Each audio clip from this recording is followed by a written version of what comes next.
Hello guys, hi, I am Rohit Sharma. Let us begin with this very smart Kida constitutional law.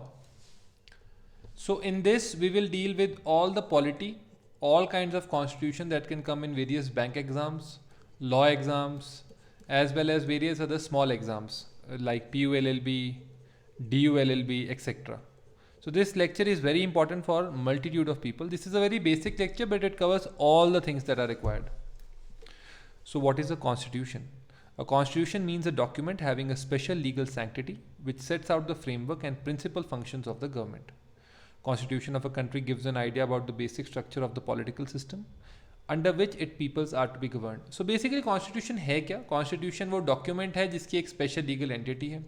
ये principal और functions government के set करता है. अब जैसे हम मान लेते हैं कि इंडिया है, इंडिया में डिफरेंट टाइप ऑफ ऑर्गन्स है गवर्नमेंट के, judiciary, executive, legislature, different layers of government है, state government, central government, district level पे भी गवर्नमेंट होती है, सेल्फ गवर्नमेंट जिसे कहते हैं हम, पंचायती राज एंड म्यूनसिपैलिटी.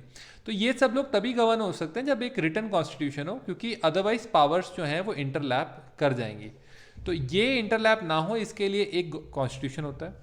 यूएसए के अंदर कॉन्स्टिट्यूशन है, इंडिया के अंदर कॉन्स्टिट्यूशन है. ब्रिटेन जो है यानी कि यूके, वो चलता है पार्लियामेंट से. ठीक है. So constitution of a country gives idea about the basic structure of the political system under which its peoples are to be governed. It defines the powers of the main organs of the state, demarcates their responsibility, regulates their relationship with each other and with other people. So ये supreme और fundamental law है land का, और ये reflect करता है people की faith और एस्पिरेशंस को. ट्रेडिशनली तीन मेन ऑर्गन है गवर्नमेंट ऑफ अ कंट्री के. एक पहला है लेजिस्लेचर, इसका काम है लॉ बनाना, अमेंड करना, रिपील करना. एग्जीक्यूटिव, इसका काम है इम्प्लीमेंट करना, एग्जीक्यूट करना और एडमिनिस्टर करना लॉ को. तो इसके अंदर आती है पीएम की जैसे कैबिनेट, अपनी क्या नाम, ये ऑफिसर्स आते हैं सारे के सारे जिनके थ्रू ये एग्जीक्यूट होता है. लेजिस्लेचर होती है जैसे हम पार्लियामेंट के अंदर जितने एमपी बैठते हैं वो आते हैं इसके अंदर.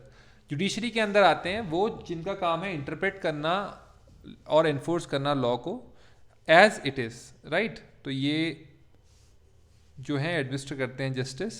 तो जुडिशरी के अंदर आती है हमारी supreme court, high court, district court etcetera, right. So हम इसके आगे चलते हैं.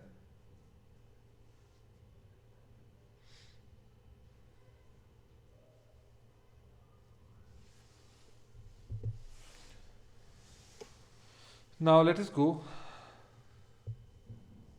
सो the executive is normally led by the head of the government. So executive जो है हेड ऑफ द गवर्नमेंट लेके जाते हैं, जैसे पीएम मोदी हैं तो वो. गवर्नमेंट ऑर्गन्स जो हैं वो करते हैं their origin to the constitution, और ड्राइव करते हैं अपनी अथॉरिटी फ्रॉम, और डिस्चार्ज करते हैं responsibility within the framework of the constitution. यानी कि कोई भी फ्रेमवर्क जो है वो आपस में इस तरीके से जुड़े होते हैं. मान लेते हैं हम अगर इंडियन बात कर रहे हैं लेजिस्लेचर की, एग्जीक्यूटिव की और जुडिशरी की, तो ये आपस में इतने एरिया में आके मिलते हैं. अगर लेटर से एग्जीक्यूटिव जो है अपना काम नहीं करता है तो जुडिशरी फिल करती है शूज़ वहाँ पे आके, और उनको बोलती है कि आप इस तरीके से काम करें, या ये फंडामेंटल राइट्स के आपने अगेंस्ट काम किया तो काइंडली इसको आप रेक्टिफाई करें. अगर यहाँ पर जैसे कहते हैं लेजिस्लेचर जो है, मान लेते हैं बहुत ज़्यादा सस्पेंडेड एनिमेशन में रहता है या अपना काम नहीं करता है. ये हुआ था आपका जब 40 ऑर्डिनेंसेस जो थी, वो 40 ईयर्स से ऑर्डिनेंसेस जो थी वो बिहार स्टेट में चली ही जा रही थी. तो जुडिशरी ने कहा कि this ordinance rule will not run in Bihar and you need to pass a legislation so that the law is properly passed. None of the organ is sovereign. Validity of a law, whether passed by the union parliament or state legislature, is judged with reference to their respective jurisdiction as defined in the constitution. Judiciary ये है vested है power to declare a law as unconstitutional अगर law found होता है अगर उसने किसी भी constitution के provision को भंग किया है. ये आता है आर्टिकल 13/3, 13/2 के अंदर. आर्टिकल 13 के अंदर आता है कॉन्स्टिट्यूशन ऑफ इंडिया के मोटा मोटा. सो कॉन्स्टिट्यूशन जो है ये व्हीकल होता है नेशन के प्रोग्रेस का. बहुत सारे अमेंडमेंट्स हुए हमारे कॉन्स्टिट्यूशन के अंदर. ये लीगल और सोशल डॉक्यूमेंट है. इसका इंटेंट ये है कि सर्व करता है नीड्स ऑफ द डे, और ये जब ये इनैक्ट हुआ है, और ऑल्सो मीट करता है नीड चेंजिंग कंडीशंस के अंदर और न्यू सर्कमस्टांसेस के अंदर, राइट. इसका जो वर्ड एंड एक्सप्रेशन है कॉन्स्टिट्यूशन में, ये फिक्स मीनिंग नहीं है इनके, और इंटरप्रिटेशन दी जाती है according to the time and the course of the working of the constitution. तो कॉन्स्टिट्यूशन को दस बोला जा सकता है एक लिविंग और organic document from which all the instrument have the greatest claim to be constitute broadly and liberally. तो लिविंग ऑर्गन होने के लिए ये ऑनगोइंग है, और पैसेज ऑफ टाइम के साथ law must be changing. Horizons of constitution law it is said are expanding. It is required to be kept young, energetic and alive. तो that's why there are so many amendments in the constitution. आपको याद होगा अगर तो 99 amendment थी एनजैक की, ये खारिज कर दिया था. 100वीं अमेंडमेंट थी बांग्लादेश को लैंड देने की, ये पास हो गई थी. और 101वीं अमेंडमेंट थी मेरे ख्याल से अपना जीएसटी से रिलेटेड. सो ये काइंड ऑफ थिंग्स जो हैं चली रहती हैं. Political, social and economic developments can throw light on its meaning. So making of the Indian constitution के ऊपर अब आते हैं. तो idea to have a constitution was given by M N Roy, political philosopher थे. Doctor B R Ambedkar chairman थे, N Gopalaswami Ayyangar इसके दूसरे मेंबर थे, अलाडी कृष्ण स्वयं अय्यर थे, के एम मुंशी थे, एन माधव राव थे, डी पी कैथान थे, सैयद मोहम्मद सदुल्ला थे.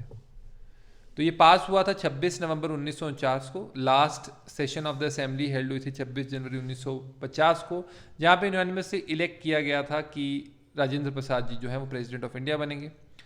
284 मेंबर्स ऑफ द असेंबली ने साइन की थी official copy of the Indian constitution, जो इफेक्ट में आई थी 26 जनवरी 1950 को, और इसीलिए इसे रिपब्लिक डे ऑफ इंडिया कहते हैं.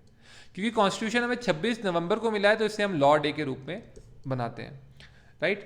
सो 26 जनवरी इसलिए मनाते हैं क्योंकि इस दिन इंडियन नेशनल कांग्रेस ने डिमांड किया था पूर्ण Swaraj in the Lahore session under J L Nehru. Right. So constituent assembly ने लिए 2 साल 11 महीने 18 दिन टू कंप्लीट. तो टोटल टाइम जो बना है वो 2 साल 11 महीने 18 दिन लगे हैं. ओरिजिनली इसके अंदर थे 395 article, 8 schedule, 12 at present 22 parts. और कॉन्स्टिट्यूंट असेंबली ने अडॉप्ट किया national flag on 22 July 1947. It was design by Pingali Venkaiah of Andhra Pradesh. Salient feature of the Indian constitution के ऊपर अब हम ध्यान देते हैं. तो लेंथीएस्ट कॉन्स्टिट्यूशन है ये, लेंथीएस्ट कॉन्स्टिट्यूशन है, lengthiest constitution of the world है. राइट. इसमें ओरिजिनली 395 आर्टिकल, 22 पार्ट और 8 शेड्यूल थे. अब इसके पास हैं 450 आर्टिकल, 24 पार्ट और 12 शेड्यूल.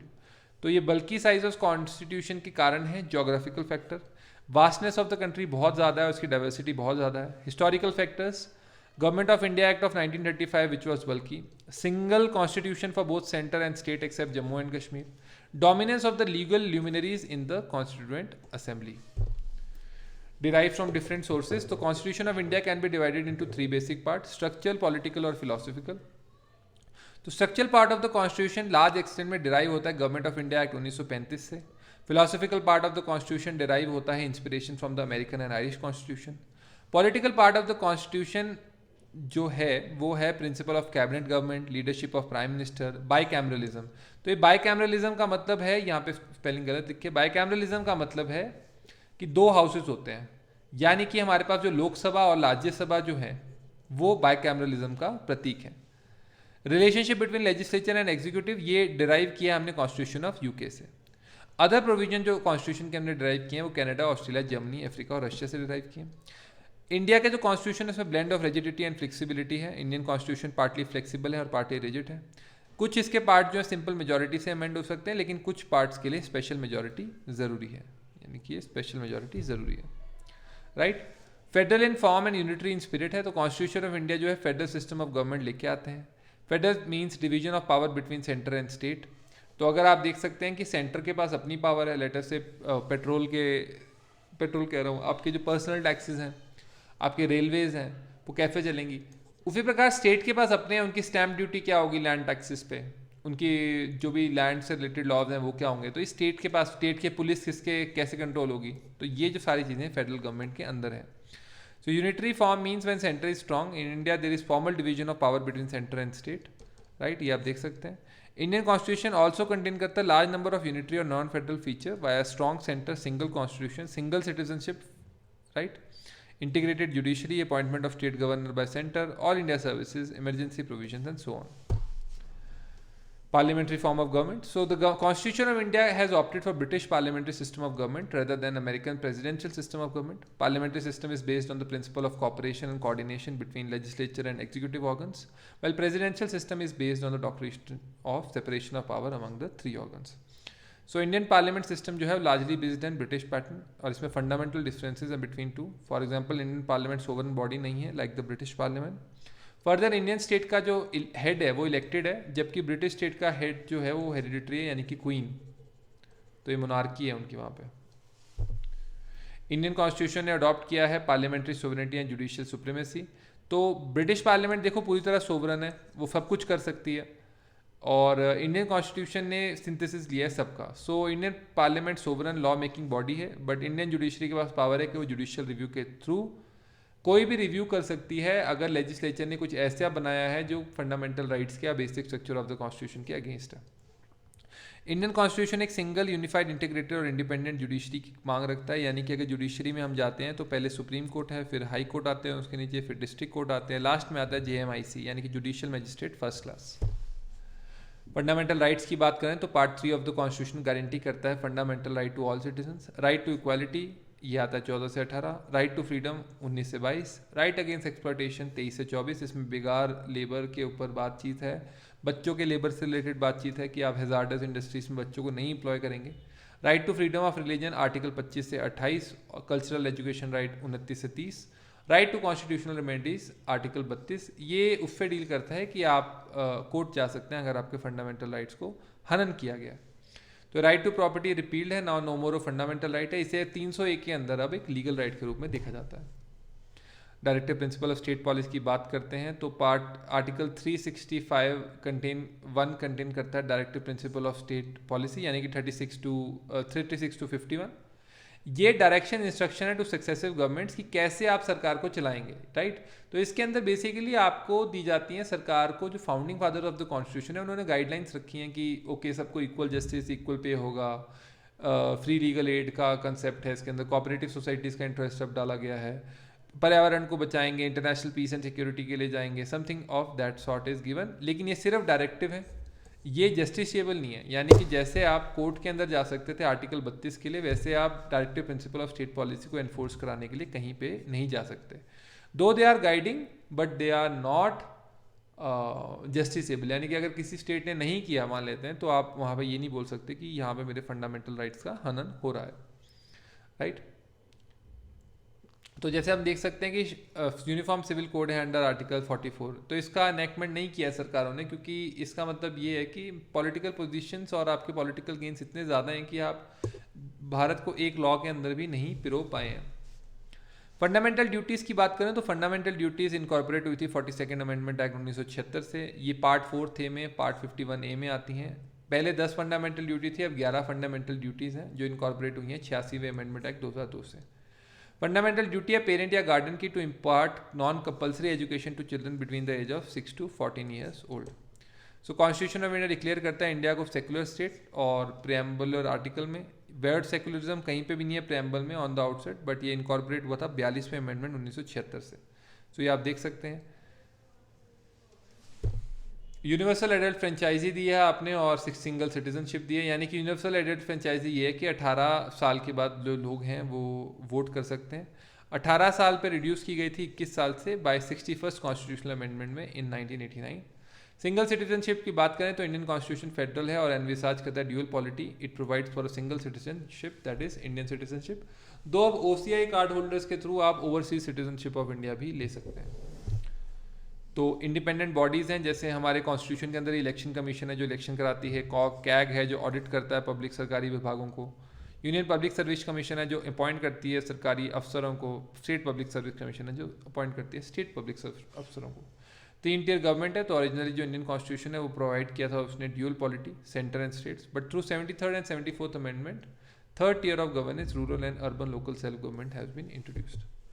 सो बॉरोड सिस्टम और फीचर्स पे भी बात कर लेते हैं। Nominal head president like queen लिया है आपने यूके से, कैबिनेट सिस्टम ऑफ मिनिस्टर्स भी यूके से, पोस्ट ऑफ प्राइम मिनिस्टर भी यूके से, पार्लियामेंट्री टाइप ऑफ गवर्नमेंट भी यूके से, बाई कैमरल पार्लियामेंट भी यूके से, लोअर हाउस मोर पावरफुल भी यूके से, council of minister responsible to lower house भी यूके से, स्पीकर इन लोकसभा भी यूके से, सिंगल सिटीजनशिप भी यूके से।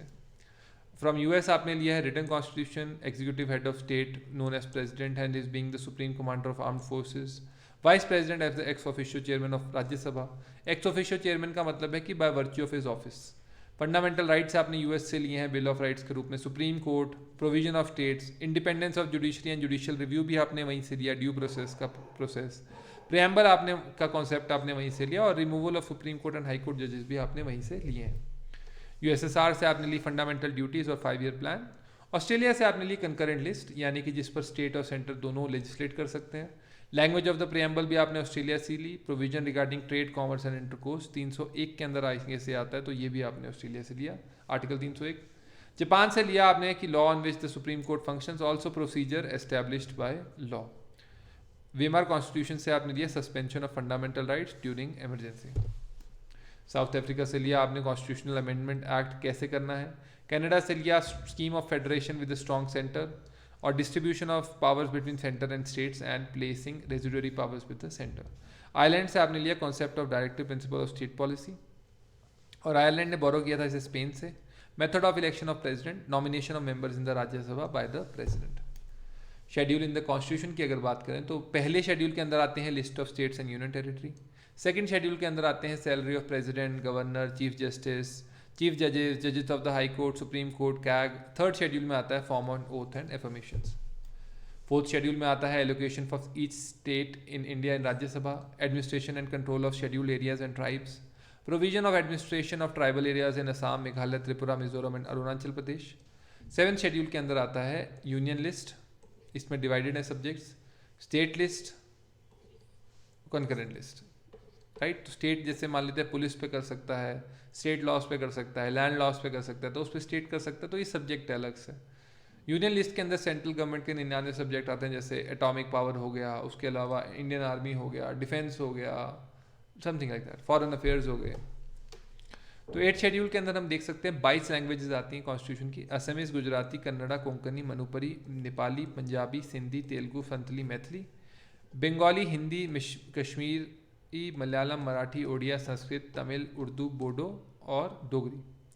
तो सिंधी ऐड हुई है 1967 में by 21st amendment act. Konkani, Manipuri और नेपाली ऐड हुई है 1992 में बाय 71st अमेंडमेंट एक्ट. और सिंथली, मैथिली, बोडो एंड डोगरी ऐड हुई है 2003 में by 92nd amendment act. 9th schedule add हुआ है फर्स्ट अमेंडमेंट एक्ट द्वारा इन 1951. ये एक्ट ऑन ऑर्डर रिलेट करता है लैंड टेन्योर, लैंड टैक्स और रेलवे और इंडस्ट्री से. 10th शेड्यूल ऐड हुआ है 52nd अमेंडमेंट, ये डिफेक्शन से रिलेटेड करता है डील. आया राम गया राम, एमएलए चुनकर एक पॉलिटिकल पार्टी से आते थे पर चले जाते थे दूसरी पॉलिटिकल पार्टी में, इसको रोकने के लिए एंटी डिफेक्शन लॉ बनाया गया. 11th शेड्यूल डील करता है गांधी जी के स्वराज्य के सपने से, यानी कि प्रोविजन फॉर द पंचायती राज. उसके अलावा जो 12th शेड्यूल डील करता है वो डील करता है म्यूनसिपल कॉर्पोरेशन से. इस 74th अमेंडमेंट एक्ट में आया है 1992. यहाँ पर लेंगे हम 7 मिनट्स की ब्रेक. अगर आप प्रीमियर के बाद देख रहे हैं तो आप काइंडली इसको स्किप कर सकते हैं.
आइए लेट्स मूव फॉरवर्ड.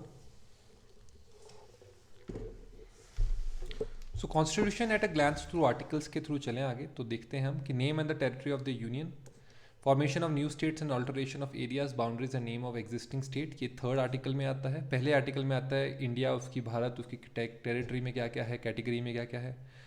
फिर फिफ्थ में आता है citizenship at the commencement of constitution. 11वें में आता है पार्लियामेंट का सुप्रीम राइट कि वो कैसे सिटीजनशिप को लॉ में ला सकती है. तभी पार्लियामेंट सीए और एनआरसी जैसे लॉ जो है वो आराम से लेके आ सकती है. सिटीजनशिप अमेंडमेंट एक्ट तो ये बड़े प्यार से लेके आई क्योंकि इनके पास ही सुप्रीम पावर है सिटीजन कौन है इंडिया का या नहीं कौन इंडिया का ये डिटरमाइन करने की. फंडामेंटल राइट्स की तरफ बढ़ते हैं. आर्टिकल 12 डिटरमाइन करता है डेफिनेशन ऑफ स्टेट. स्टेट क्या क्या होते हैं, जैसे हम नॉर्मली समझते हैं कि यूनियन गवर्नमेंट स्टेट होगी, स्टेट गवर्नमेंट स्टेट होगी. नहीं, जो इनसे फंडेड है, मान लेते हैं इन्होंने पीएसयू चला रखी है कोई या कोई कंपनी चला रहे हैं तो वो भी स्टेट है. इनके द्वारा कंट्रोल्ड है. लेटर से कोई ऑर्गेनाइजिंग सोसाइटी है लेकिन उसको मैनेज कर रहे हैं आईएएस, आईपीएस और आईएफएससी, तो ये भी आपका स्टेट है. कोई ऐसी चीज़ है जहाँ इनकी फंडिंग गई हुई है 51% एंड अबव, जहाँ पे कंट्रोल कर सकते हैं, वो भी स्टेट ही है, राइट. और कोई ऐसी चीज़ जहाँ पे खुद ही है जैसे लेटर से लेजिस्लेचर, एग्जीक्यूटिव, ये सारा का सारा स्टेट में काउंट किया जाता है. Laws inconsistent with derogation of fundamental right judicial review is void. ये लॉ इनकंसिस्टेंट जो होंगे फंडामेंटल राइट से after passing of the constitution of India, they will be declared void और उन्हें नल एंड वॉइड घोषित करके, उन्हें अनकॉन्स्टिट्यूशनल घोषित करके उन्हें ख़त्म कर दिया जाएगा. इक्वालिटी, और जो जैसे मान लेते हैं कि कुछ लॉ का कुछ पोर्शन जो है बस कुछ ही गंदा है तो उसको निकाल दिया जाता है. जैसे लेटेस्ट से सेक्शन 66A हटा था Shreya single versus union of India case में, तो पूरा आईटी एक्ट था 2000 का लेकिन उसमें से सिर्फ सेक्शन 66 उन्होंने हटाया, ये बोल के कि एक ही सेक्शन खराब है तो इसमें डॉक्ट्रिन ऑफ सिविरेबिलिटी लगती है, राइट. इक्वालिटी बिफोर लॉ है तो इक्वालिटी बिफोर लॉ मतलब सब लोगों को लॉ के समक्ष एक स्वरूप से देखा जाएगा. Prohibition of discrimination on ground of religion, race, caste, sex और प्लेस ऑफ बर्थ है. Equality of opportunity in matter of public employment है. अबॉलिशन ऑफ अनटचेबिलिटी है. अबॉलिशन ऑफ टाइटल है. Protection of certain right regarding freedom of speech etcetera है. Protection in respect of conviction of for offences है.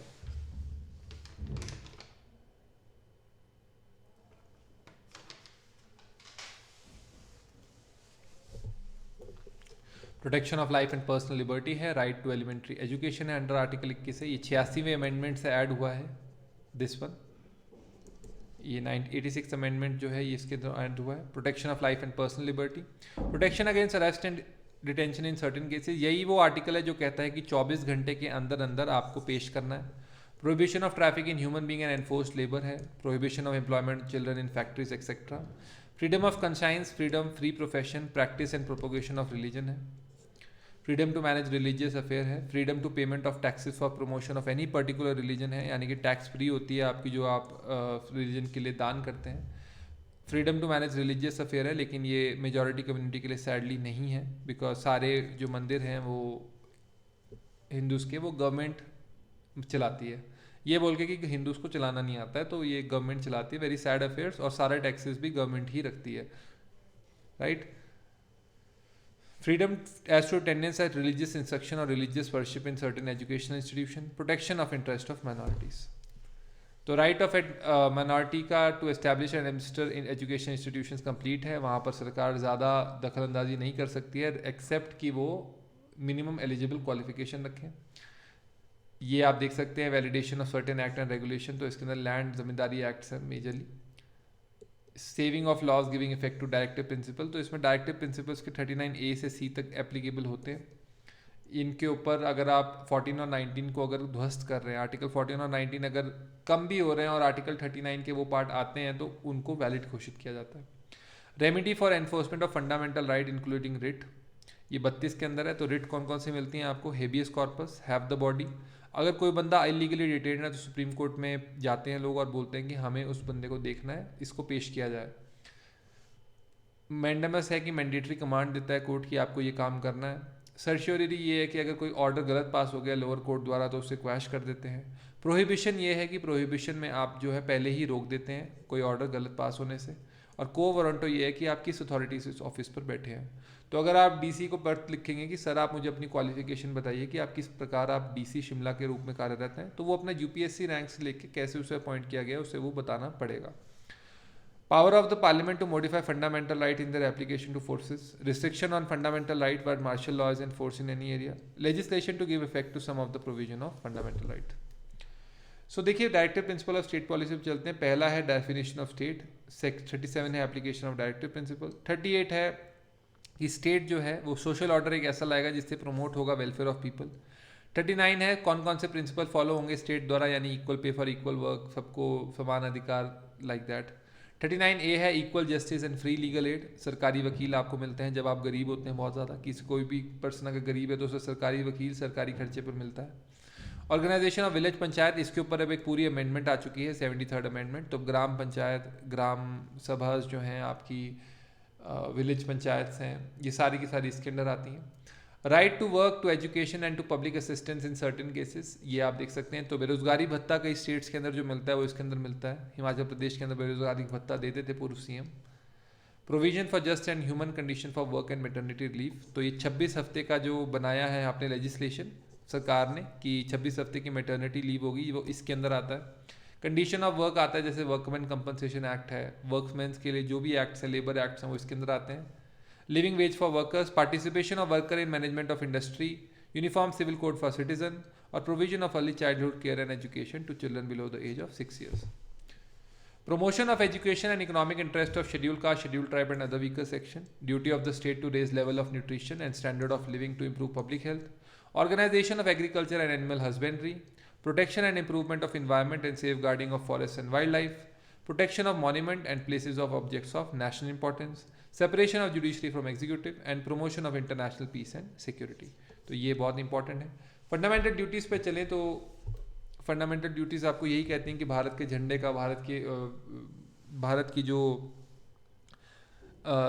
International institute of जो institutions हैं, भारत के जो ideals हैं, इसके अलावा पर्यावरण है, आपके जो भी ऐसे विचार हैं जिससे आज़ादी मिली है, उन सब का आपने कदर रखनी है. नेशनल फ्लैग की आपने, नेशनल जो इंपॉर्टेंट इंस्टीट्यूट्स हैं, इंपॉर्टेंट सिंबल्स हैं, फ्रीडम स्ट्रगल से रिलेटेड जो चीज़ें हैं वो आपने करना है. साइंटिफिक टेम्पर आपने रखना है. तो ये 51A के रूप में ऐड हुआ था, by Indira Gandhi government add किया था 1976 में, 42nd अमेंडमेंट. अब president and vice president of India की तरफ आते हैं तो 52 के अंदर आता है there shall be a president of India. President of India को इलेक्ट करते हैं कॉलेज, इलेक्टोरल कॉलेज होता है इसका. इलेक्टोरल कॉलेज कंस्टिट्यूट होता है मेंबर ऑफ लोकसभा यानी MP Lok Sabha, member of parliament from Rajya Sabha, ये सारे इलेक्टेड, और इलेक्टेड मेंबर्स ऑफ ये अपना विधानसभा यानी कि MLA, इलेक्टेड MLA. मैं लेजिस्लेटिव काउंसिल की बात नहीं कर रहा हूँ. Executive power of the union आती है इसके अंदर. इलेक्शन ऑफ द प्रेसिडेंट आता है, ये मैंने आपको बताया कि इसमें कैसे होता है. Manner of election of president. Term of office of president 5 साल है. Eligibility of re-election, yes he is eligible. Qualification for election as a president 35 साल है. सिटीजन ऑफ इंडिया होना चाहिए, क्वालिफाइड होने चाहिए, वेल क्वालिफाइड होने चाहिए, इंसॉल्वेंट नहीं होने चाहिए. Procedure for impeachment of president, किसी भी हाउस में आ सकता है, और उसके बाद 2/3 बहुमत चाहिए स्पेशल मेजॉरिटी के साथ. वाइस प्रेसिडेंट ऑफ इंडिया है, इनका चुनाव कंपैरेटिवली सिंपल है. ये सिर्फ लोकसभा और राज्यसभा के अंदर होता है, इसमें MLAs जो हैं वो एक्सक्लूडेड नहीं होते. वाइस प्रेसिडेंट जो है वो bye virtue of his office. Ex officio का मतलब, एक्स ऑफिस मतलब ये नहीं कि एक्स सर्विसमैन जो कहते हैं, एक्स ऑफिशियो मतलब बाय वर्च्यू ऑफ ऑफिस ये चेयरमैन होता है राज्यसभा का. Election of the vice president, ये मैंने आपको बता दिया. Term of office of vice president 5 साल ही होती है. Discharge of president function and other contingencies. Power of the president to grant pardon etcetera, to suspend, remit, commute sentence in certain cases. यानी कि जो प्रेसिडेंट के पास सबसे बड़ी पावर है एक्चुअली वो है पार्डनिंग की. आप पार्डन कर सकते हैं किसी भी क्रिमिनल को, सस्पेंड कर सकते हैं, रिमिट कर सकते हैं, कम्यूट कर सकते हैं उसका सेंटेंस. तो कम्यूट का मतलब ये होता है कि जैसे रिगरस इम्प्रिजनमेंट मिली है तो उसे सिंपल इम्प्रिजनमेंट कर दिया जाता है. 74 के अंदर एक काउंसिल ऑफ मिनिस्टर होगी to aid and advise the president, ये आती है 74(1) के अंदर. अटॉर्नी जनरल ऑफ इंडिया है, ये फर्स्ट लॉ ऑफिसर होते हैं पूरे सेंटर के. ठीक है, ये केसेस देखते हैं on the behalf of the union. उसके बाद 78 के अंदर आता है duty of prime minister as respects the furnishing of information to president. अब 80 से हमारी स्टार्ट होती है composition of council of states and composition of the house of people. पहले देखिए राज्यसभा आ रही है क्योंकि Rajya Sabha is the house of the elders. ये एक परमानेंट हाउस है जहाँ पे 6 साल तक के लिए मेंबर इलेक्ट होकर आते हैं. ये हाउस कभी भी नहीं जाता है, ये हाउस हमेशा भरा हुआ रहता है और इसमें 2-2 साल में 1/3 मेंबर रिटायर होते रहते हैं. Composition of the house of people 5 जो है 540 प्लस मेंबर्स हैं, 543 या 545 मेंबर्स हैं इसके अंदर। और ये जो है ये डायरेक्ट इलेक्ट होके आते हैं लोगों से। 86 में देखिए बात हो रही है right of the president to address and send messages to the house. 102 में बात हो रही है डिस्क्वालिफिकेशन ऑफ मेंबरशिप। 110 में बात हो रही है डेफिनेशन ऑफ मनी बिल। 120 में बात हो रही है language to be used in parliament. Supreme court की बात करें तो establishment and constitution of the supreme court is in 124। 126 में बात हो रही है acting chief justice, appointment of acting chief justice, appointment of ad hoc जजेस। Supreme court court of record होगा, यानी कि ये अपना रिकॉर्ड रखेगा जजमेंट्स का, और अगर कोई इस रिकॉर्ड को अगर ब्रेक करता है या इसके आदेश को नहीं मानता है तो इसमें 6 महीने तक की पनिशमेंट का भी प्रावधान है। Original jurisdiction of the supreme court, यानी कि सेंटर और स्टेट के बीच में कोई मामला हो, सेंटर एंड 2 स्टेट के कोई बीच में मामला हो, सेंटर एंड स्टेट और दूसरे स्टेट के बीच में कोई मामला हो तो यहाँ पे ही ओरिजिनल ज्यूरिसडिक्शन लगती है। स्टेट और स्टेट के कोई बीच में मामला हो तो भी jurisdiction of the supreme court लगती है, राइट। एपलेट ज्यूरिसडिक्शन है सुप्रीम कोर्ट की, and appeal from high court in certain cases. ये है जैसे क्रिमिनल केसेस, सिविल केसेस अगर आपके हैं। Review of judgement of the orders of the supreme court होता है 137 के अंदर। ट्रांसफर ऑफ सर्टेन केसेस 129 के अंदर। Power of the president to consult supreme court आता है 143 के अंदर। 148 में आता है CAG. Duty and power of CAG आता है 149 में। 153 डिस्कस करता है गवर्नर ऑफ स्टेट्स के बारे में। 154 एग्जीक्यूटिव पावर ऑफ स्टेट के बारे में। 156 term of office of governor देता है। 155 अपॉइंटमेंट ऑफ गवर्नर देता है। 157 देता है qualification for appointment of governor. 160 देता है discharge of the function of governor in certain contingencies. 161 देता है power of the governor to grant pardons etcetera, submit, spend, remit और commute sentences in certain areas. तो ये डिफरेंट आर्टिकल्स हैं, आप देख सकते हैं। ये आर्टिकल्स आप आराम से कर सकते हैं। सबॉर्डिनेट कोर्ट्स जितने भी हैं आप इसे याद करें। जैसे डेफिनेशन ऑफ मनी बिल जो स्टेट का है वो 199 में आता है। कैसे आप डिस्क्वालीफाई हो सकते हैं मेंबरशिप का, वो 191 में आता है। Abolition of legislative council of state या क्रिएशन, ये 169 में आता है। 215 बात करते हैं high court of the court to be record, जैसे 129 था वैसे 215 है। कॉन्स्टिट्यूशन ऑफ हाई कोर्ट 216 में है। 227 के अंदर आता है power of superintendence of all courts by the high court under it, यानी कि अगर डिस्ट्रिक्ट कोर्ट जितने भी हाई कोर्ट के अंदर उससे हाई कोर्ट मैनेज करता है। देख सकते हैं आप 233 बात करता है अपॉइंटमेंट ऑफ डिस्ट्रिक्ट जजेस। 239 बात करता है एडमिनिस्ट्रेशन ऑफ यूनियन टेरिटरी। अब जो 73rd अमेंडमेंट में मैंने आपसे शुरू में बात की थी उसमें आई panchayat, reservation of seat, power authority, responsibility of panchayat, election to the panchayat. 243 की बात करें तो कॉन्स्टिट्यूशन ऑफ म्यूनसिपैलिटी आती हैं, कितने टैक्सेस ले सकते हैं, कितने फंड है म्यूनसिपैलिटीज़ के, ये सब।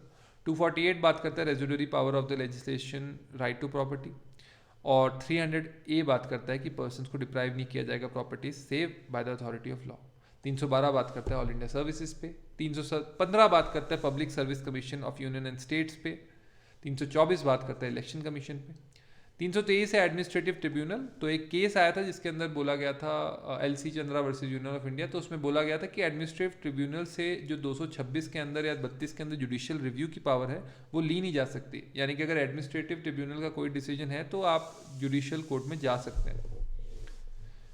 आप देख सकते हैं 343 में official language of the union आ रही है। 348 में language to be used in supreme court and in high court आ रही है।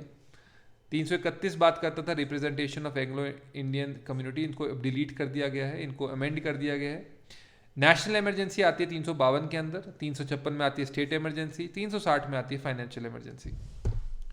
Amendment power of the parliament to amend the constitution procedure ये आता है 368 में। 3 तरीके हैं, एक सिंपल मेजॉरिटी से होता है, जैसे पार्लियामेंट के अंदर अगर आप स्टेट्स के नाम चेंज करना चाहें तो सिंपल से ही हो जाते हैं।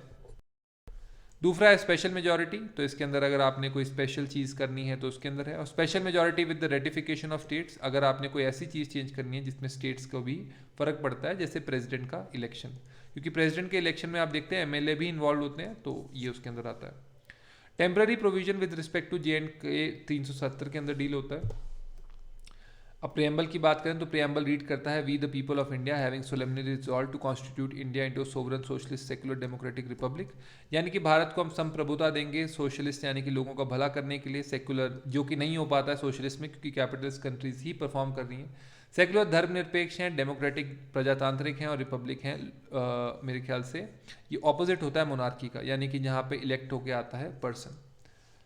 फ्रेटर्निटी देंगे जहाँ पे डिग्निटी ऑफ इंडिविजुअल रहेगी और यूनिटी और इंटेग्रिटी ऑफ द नेशन पे काम करेंगे। Equality of status and opportunity सबको देंगे। और प्रमोट करेंगे। जस्टिस देंगे सामाजिक, इकोनॉमिक और पॉलिटिकल। तो ये आप देख सकते हैं। तो 26 नवंबर 1949 को हमने ये अडॉप्ट किया और इनैक्ट किया और गिव किया है टू आवरसेल्व्स दिस कॉन्स्टिट्यूशन। तो ये बहुत इंपॉर्टेंट था प्रियम्बल, और प्रियम्बल जो डिक्लेयर करता है कि सोवरेनिटी जो है अल्टीमेटली लाई करती है with the people of India, right.